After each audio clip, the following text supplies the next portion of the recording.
starting with the moment when you carried the 32 flag out, what kind of emotions, did that elicit, and like how much were you guys playing for Franco tonight? Coach T, he doesn't like to get into dedicating the game to a certain person because it can go one or two ways. But I think for us it was just typically a cap to, not only just a Steeler legend, but just a great man, a person in the community who you could always count on, a guy that even when he retired, he still wanted to be your teammate. And I could say for my time being here, Franco has welcomed me with open arms, it was with everything building up to this and getting a chance to talk to Franco, I think there's so many joyous moments we've had with him,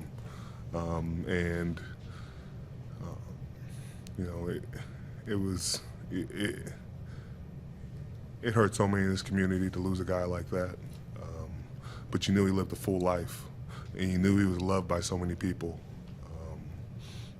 There's so many outstanding men that love him, Mean Joe, Mel Blount, countless others, Terry Bradshaw, they talked to Mike T, myself, Najee Harris. Decades and decades go on, but we still cared for a man that brought so much to us. And,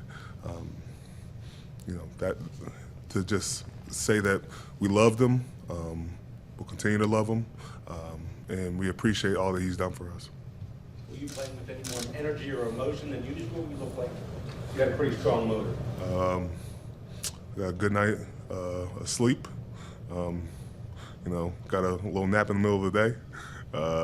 Kids weren't jumping too much on me. I got to wrap some presents when I get home. But, I think for me it was just we're still in the hunt. And we just got to, take it one game at a time. But, I like to think we just keep getting better and better as the weeks keep going on. Cam, you guys have had some ups and downs, some trouble against passing teams, some trouble against running teams. You played a team that does both tonight, and they did very little. What's the level of satisfaction regarding the completeness of the defense's game? One game doesn't define a season, and there's different challenges each week. Each team provides a different strength, but there's growth that has to happen, and you saw that.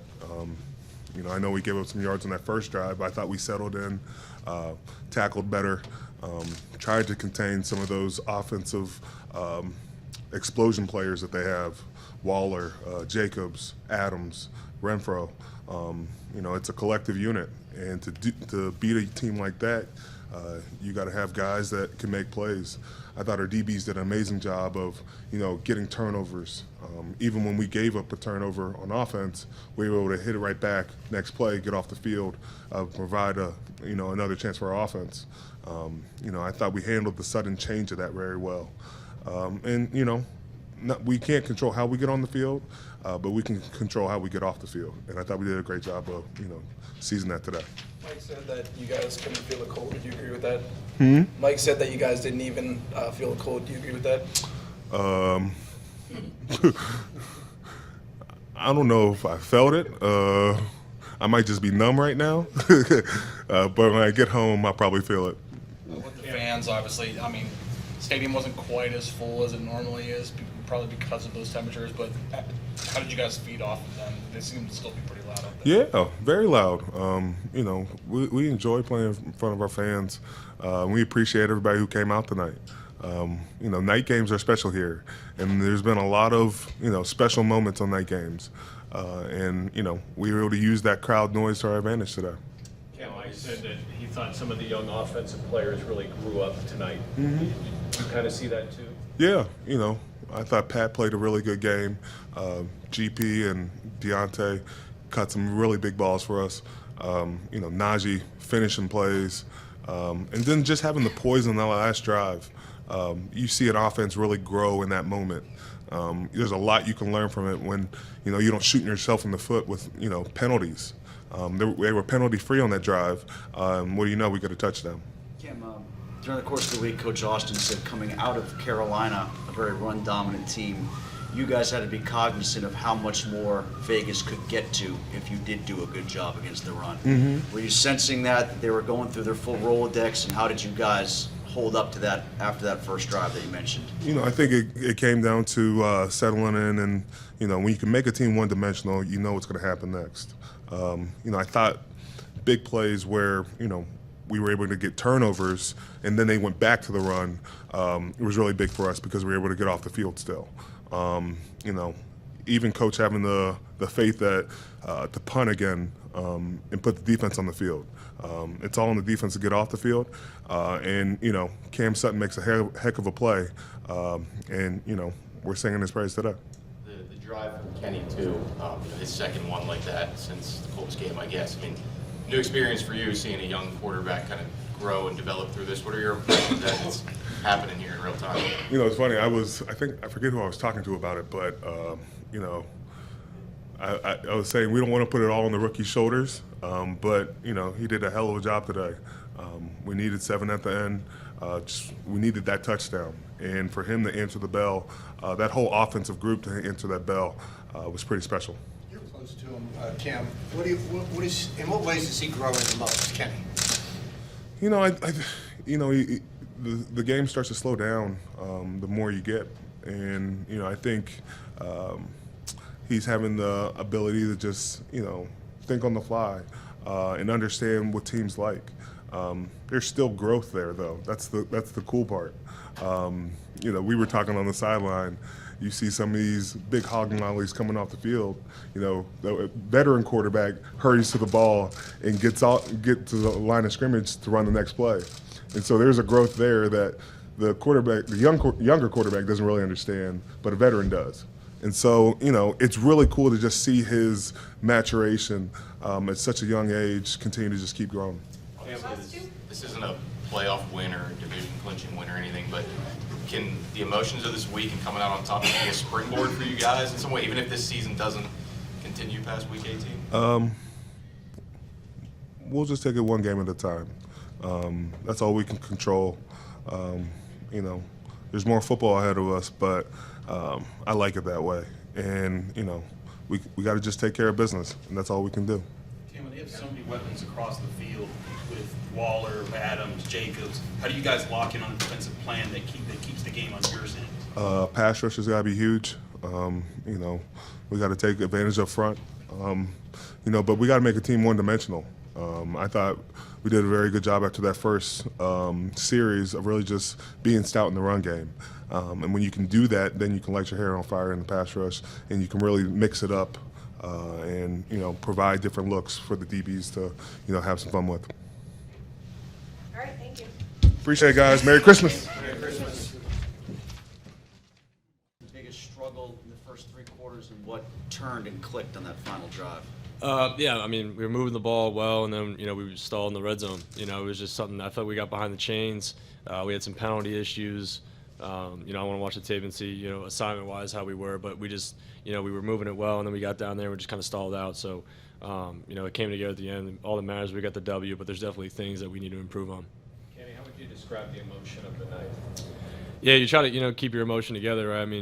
You got to stay even keel throughout it, but the kind of magnitude of the game with all the outside reasons, Franco, and we wanted to go out there and get the win for him. So everyone kind of kept it together, and after the game, obviously, incredibly special moment in the locker room, and it's safe to say I'm going to keep this jersey, and probably get to my parents, have it hanging up. It was a really special night. Well, what did you see? Obviously, George got open, for that touchdown, but just what did you see? Can you kind of break that play down for us? Yeah, he has a middle read route, so George did an incredible job of reading that. The backside safety was hanging over to Pat's side. I just wanted to hold him long enough with my eyes to make the throw to George down the seam. It worked out really well. I had that look in practice a few times, so it's great when you work on something, you work real hard at it, and it shows up in the game in the biggest moments, and you win a game like this. Did you ever go up to the defense and say, hey, just be patient, we're getting things together here, or is that not in the rookie quarterback's I don't think that's in any quarterback. I've never seen any other quarterback do that, man. We're focused on, obviously we're doing everything we can. I'm not going to go reassure the defense that they know what we're doing. They know we're working hard and trying, everything we can to put points on the board. It was a dirty, sloppy game like that, and that's how it was. We had opportunities that we didn't take advantage of, and we need to do that as an offense. But I'm pretty sure the boys on the defensive side know that we're doing everything we can to put it in the end zone. Mistakes seem to come from all different directions, but at the final drive, you guys brought it together as a team. What does that say about you guys to come together in such a big moment? Yeah, I mean, like I've been saying, all that matters is we got the W. Obviously, it wasn't pretty. It wasn't what we wanted. I mean, the conditions were what they were, and I feel like everyone was locked in on what we had to do. We didn't let that affect us, and we came together, executed a high level for that final 2-minute drive, and got in the end zone. Won the game, so that's all that matters. Given the conditions, how hard was that to kind of block that out, with how cold it was out there? It wasn't too bad. I think our support staff, shout out to them, doing a great job. The jackets were on deck. The boys had me with some hand warmers, so they were hooking it up on the sideline. So I appreciate the equipment staff and all the trainers that we have. They got us ready to go. It seemed like you were looking Najee and Pat's way a lot. What sort of comfortability do they add to you? Everyone goes into are you looking for somebody? It's I don't look for anybody. I just what the defense tells me what to do, and I throw to that guy. So Pat was in that position. Tay was in that position earlier. Then they started doubling Tay, so the ball started getting moved around. That's just kind of how the flow of the game goes and how it is. I let the defense tell me what to do, and we had Pat in those zones. They played a lot more too-high zone than we expected, and that's where Pat's going to stand up for us. Kenny, they have to ask you it sounded like on the TV broadcast on the 4th down, I think there was like a Franco cadence. Where did that come There from? was, yeah. So it was a dummy count until I said Franco, then I was going to be live. So it was a huge play in the game. We had that in. It was special to convert, and we had it twice, and we didn't do it a second time because obviously they heard it the first time, so I didn't want to do it twice. But it was cool to have that in for him this week. Kenny, it seemed like they rotated all their safeties a lot to try to trick you into different things, but you seem to be composed and stick to your reads. What goes into the study to figure out what they're trying to disguise? Yeah, everyone's going to do a lot of different things pre-snap, but post-snap, all that stops. They have to get to the landmarks. They have to get to wherever they're going to be, and those two guys kind of tell me where the other 9 are going to be. So I just kind of have a pretty good feel with the tape study with how they like to disguise, what they like to do. I wasn't perfect. They definitely got me a few times, but I just try to be as disciplined as I can post-snap. Kenny, looking back, is it fitting on Immaculate Reception weekend that you guys win with the last minute touchdown? Yeah, I feel like you can't make it up, really, man. How the game went, the kind of conditions it was, how we won, it was incredibly special. So, I don't think you could write it any better. Kenny, could you speak to the physicality of Najee, especially on that last drive, that 19-yard play where he kind of went through 3 or 4 Raiders? Yeah, week in and week out, you can count on 22 showing up and bringing that physicality. And, him, Jalen, all of our backs, I have a lot of comfort in checking the ball down to them and letting them go do the work like that after the catch. So if I feel like I can get them in space, it's just as good as if I can throw it down the field. So, my job is to distribute to those guys, get them in space, and they do the rest. Kenny Pickens, told us you were just basically calling the plays in the huddle on the last drive. There wasn't any, I think he said it wasn't like a movie. There wasn't anything dramatic. Is that your style in those situations? Just kind of be calm and work the craft as opposed to trying to come up with something inspirational? Yeah, there's no rah-rah speech that's gonna put the ball in the end zone, man. It's very simple. Everyone's got to lock in, do their job. I'm gonna call the plays. We're gonna get it relayed in. I told them to, they're gonna execute.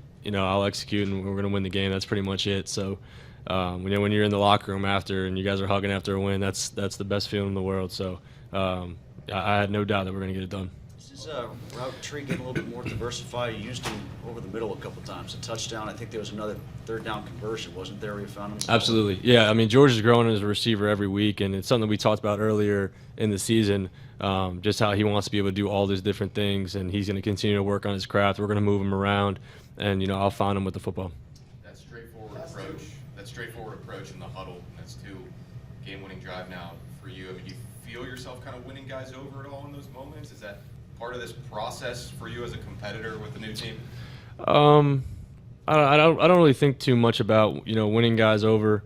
I think my preparation throughout the week, how hard I play, how I hope their opinions are on the brighter side just based off of that. I'd say I'm not we all have really good relationships with each other. We all believe in each other, and we have no doubt that we're going to win the game when we get out there. So I think how tight knit we are, I think that definitely bodes well for us. This might be a little bit cliche, but knowing all the ups and downs that you guys have gone through this season, what does it mean to you guys right now to be playing meaningful football this late in the year? Yeah, it's a long season. It's a long season. We were kind of finding ourselves earlier on in the season. Felt like we started hitting our stride after the bye week. Finding our identity a little bit. Believing in each other, believing in the plan, and going out there and executing at a high level. And finding ways to come out with wins. That's all that matters. At the end of the day. So I feel like we continue to do that. Whatever happens, happens. But we just got to take it a week at a time. Thanks, everybody. Thank you.